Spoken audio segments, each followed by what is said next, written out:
चलिए। यूपी में आपकी किससे लड़ाई है और विकास को लेकर कुछ कहना चाहेंगे? देखिए, यूपी में 10 सीटों पर चुनाव हो रहा है और अभी तक मैं जो देख रहा हूं कि बहुजन समाज पार्टी के लगभग 7-8 सीटों पर 10 में कैंडिडेट फाइनल हो गए हैं और ये भारतीय जनता पार्टी और समाजवादी के लोग अभी एक भी कैंडिडेट घोषित नहीं कर पाए हैं। तो हम लड़ाई किससे बता दें जब उनके प्रत्याशी नहीं आए। आज आपके मैं फूलपुर विधानसभा में हूँ, अभी हमने भरी पब्लिक में पूछा कि क्या भाजपा का कोई कैंडिडेट आया है, तो लोगों ने कहा कि नहीं।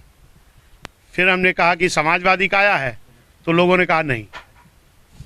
तो हम लड़ाई किससे बता दें भैया। और हमारे जो कैंडिडेट हैं शिवबरन पासी जी, शिवबरन पासी जी को माननीय बहन जी ने बहुत पहले प्रत्याशी घोषित कर दिया और लगातार वो क्षेत्र में चल रहे हैं। और खुद आज मेरी दूसरी जनसभा है, एक और मैं इसके पहले कर चुका हूं और फिर मैं 21 तारीख को फिर तीसरी जनसभा करने में यहाँ आऊँगा। तो शिवबरन पासी जी इतने मजबूत, इतने आगे लड़ाई में जा चुके हैं कि भाजपा सपा के लोग ये आपस में लड़ेंगे कि सेकंड पर रहे कौन। रोजगार पे कुछ कहना चाहेंगे? रोजगार पे इस देश में बहुजन समाज पार्टी के अलावा जो भी लोग आए हैं ये जनता के साथ धोखा किए हैं, छलावा किए हैं, ठगने का काम किए हैं। लेकिन माननीय बहन जी जब मुख्यमंत्री थी तो चाहे नया पद सृजित करके लाखों नौकरी सफाई कर्मी के नाम पर, चाहे बैकलॉग के नाम पर लाखों नौकरियां, चाहे मास्टर की, पुलिस की, गार्ड की तमाम नौकरियां देने का काम किया, और चाहे अंबेडकर गांव के नाम से गठन करके जो विकास से पिछड़े गांव थे इसे विकास के करने का काम, उस गांव में सीसी, सड़क, नाली, खड़ंजा, कॉलोनी, बिजली आदि देने का काम अगर किसी ने किया तो बहन जी ने किया। तमाम ऐसे लोग गांव में रहते थे जो भूमिहीन थे, जिनके पास एक बिस्वा भी जमीन नहीं थी। अगर गांव में किसी खतौनी की नहीं, खाली जमीनें जो पड़ी थी, तो माननीय बहन जी ने भूमिहीनों को पट्टा दे करके उनको भी जमींदार यानी जमीन का मालिक बनाने का भी काम अगर किसी ने किया तो बहन जी ने किया। चुनाव को लेकर सर आप 2 बार यहाँ पे फूलपुर में जनसभा कर चुके हैं और समाजवादी पार्टी बीजेपी अभी तक दिख नहीं रही। क्या अलग रणनीति बना रही है? क्या बहुजन समाज पार्टी जो अभी तक बहुजन समाज पार्टी फूलपुर में दिख रही है? देखिए, अब उन लोगों से पूछिएगा कि वो आपस में सेकंड की लड़ाई लड़ रहे हैं कि कौन सेकंड पे रहेगा, कौन थर्ड पे रहेगा। प्रथम आवक प्रथम पावक, माननीय बहन जी ने प्रथम प्रत्याशी यहाँ घोषित किया है और यहाँ की जनता ने निर्णय बनाया है कि अब की बार हम बहुजन समाज पार्टी के प्रत्याशी को जिता करके भेजने का काम करेंगे। बहुजन समाज पार्टी के जो वोटर है, चाहे पासी समाज हो, चमारो, चाहे बिंद, क्या ऐसे ही बहुजन समाज पार्टी में बने रहेंगे या कट जाएगा? नहीं, देखिए, निश्चित है कि बहुजन समाज पार्टी इस देश में एक ऐसी पार्टी आई है जिन्होंने एक नारा दिया कि जिसकी इतनी संख्या भारी उसकी उतनी हिस्सेदारी। उसके आधार पर अगर इस देश में सर्व समाज के लोगों को अगर किसी ने चुनाव लड़ाने का मौका दिया, राजनीति में भागीदारी देने का काम किया, तो बहुजन समाज पार्टी ने किया। ये आपके बीच में हमारे बगल अशोक बिंद जी खड़े हैं, ये जिला पंचायत सदस्य बने तो बहुजन समाज पार्टी से बने। यहीं आपके हाकिम लाल बिंद जी रहे, बने तो बहुजन समाज पार्टी से बने। और तमाम लोग विधायक, सांसद, मंत्री बहुजन समाज पार्टी से सर्व समाज के लोग बनने का काम किए हैं। इधर देखिए हमारे बगल जगन्नाथ पाल जी खड़े हैं, जिनको बहन जी ने अभी लोकसभा लड़ाने का काम किया।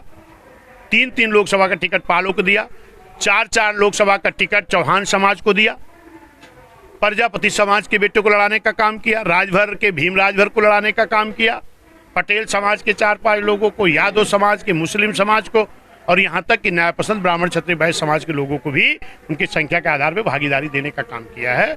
इस नाते बहुजन समाज पार्टी के साथ सर्व समाज के लोग हैं और रहेंगे। 2019 गठबंधन को लेकर ये मामला तूल पकड़ता जा रहा। सपा और बसपा का जो गठबंधन था उसमें बहन जी लगातार जो है कह रहे हैं कि अखिलेश यादव जी ने मेरा फोन खाना बंद कर दिया था, सतीश मिश्रा ने भी ट्वीट करके कहा। उस पर आप क्या कहना चाहेंगे? नहीं, निश्चित है कि 19 के चुनाव के बाद माननीय बहन जी ने ऑल इंडिया की मीटिंग दिल्ली में बहन जी ने बुलाने का काम किया था और उस मीटिंग में मैं भी मौजूद था। और बहन जी ने कहा कि जो सपा बसपा का गठबंधन था, बहुजन समाज पार्टी के 10 सांसद जीत के आए, लेकिन समाजवादी के 5 ही जीत करके आए, क्योंकि समाजवादी के जो टिकट उनके कोटे में थे वो ज़्यादा यादव बाहुल सीट थी। चाहे वो मैनपुरी की रही हो, चाहे वो कन्नौज की रही हो, चाहे वो बदायूं को रही हो, वो सब यादव बाहुल सीट है।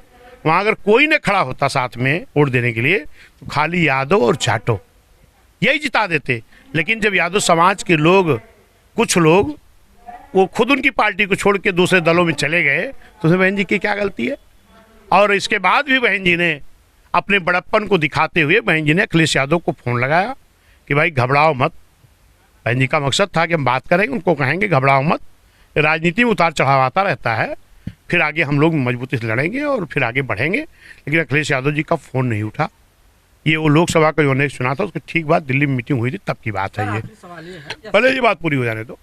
इन्होंने फ़ोन नहीं उठाया। फिर बहन जी ने सतीश मिश्रा जी से भी कहा कि आप किसी माध्यम से संपर्क साधो, और जब उन्होंने फ़ोन नहीं उठाया तो बहन जी ने कहा जो लोग हमारे फ़ोन को इग्नोर कर रहे हैं तो ये सम्मान के साथ समझौता नहीं किया जा सकता है, उनके साथ गठबंधन नहीं रखेंगे। और उसके लिए अभी जब किताब छपी है, तो किताब कोई भी छपती है तो जिस दिन छपती है उस दिन की स्टोरी नहीं लिखी जाती है, जिस बारे में लिखी जाती है उसकी ज़मीन से लिखी जाती है। तो अगर बहन जी ने बहुजन समाज पार्टी के बारे में किताब लिखी है तो बहुजन समाज पार्टी की जब शुरुआत हुई है तब से जो बातें थी वो बहन जी ने लिखने का काम किया, उसमें वो भी बात सामने आई है। सर, बहुत आखिरी बहुत सवाल ये धन्यवाद। था, अब छोड़िए, चलने दीजिए, बहुत देर हो आपके गई। परिचय से। विश्वनाथ पाल, प्रदेश अध्यक्ष बीएसपी। धन्यवाद।